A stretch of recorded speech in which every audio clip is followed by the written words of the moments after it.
For 3 years, the town lived in fear. Someone was breaking into homes at night.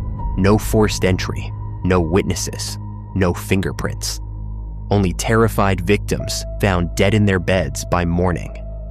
The newspapers called him the Briar Road Killer because most of the murders happened near an old country road outside town. The killer's real name was never released. After his arrest, detectives would learn that he carefully watched his victims for days before choosing them. He preferred people who lived alone, people he believed nobody could protect. Then he chose the wrong house.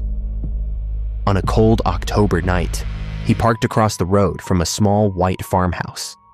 Inside lived a 72-year-old widow named Margaret. She was known around town as a quiet Christian woman who spent most of her evenings reading her Bible and praying. The killer watched the lights go out shortly after 10. At midnight, he slipped through a back window.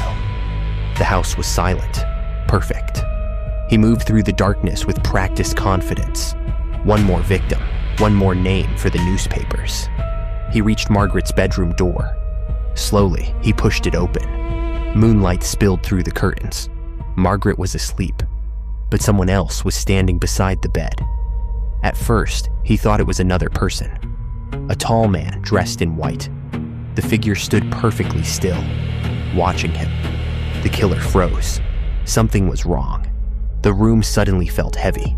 The air itself seemed charged. The figure never moved, never blinked, never spoke. Yet the killer felt overwhelming terror. Not the fear of being caught, something deeper, something he had never felt before. The figure slowly turned its head toward him. The killer later told police that its eyes seemed brighter than the moonlight itself. He stumbled backward. His legs nearly gave out. For the first time in years, he felt completely helpless. He fled down the hallway. As he reached the front door, he glanced back. The figure was still standing beside Margaret's bed, unmoving, watching, protecting.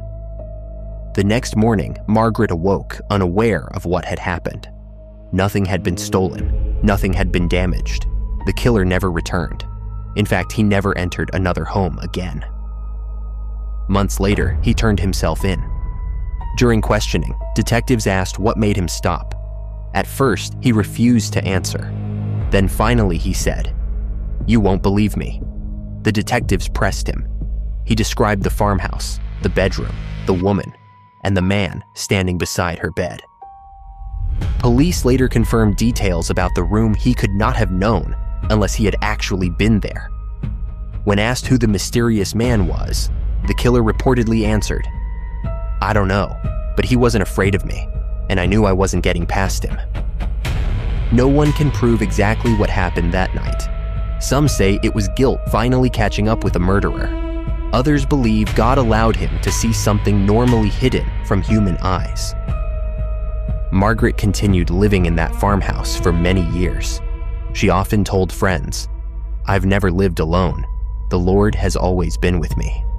And perhaps on one dark October night, someone else discovered that was true. "For he shall give his angels charge over thee, to keep thee in all thy ways." Psalm 91:11.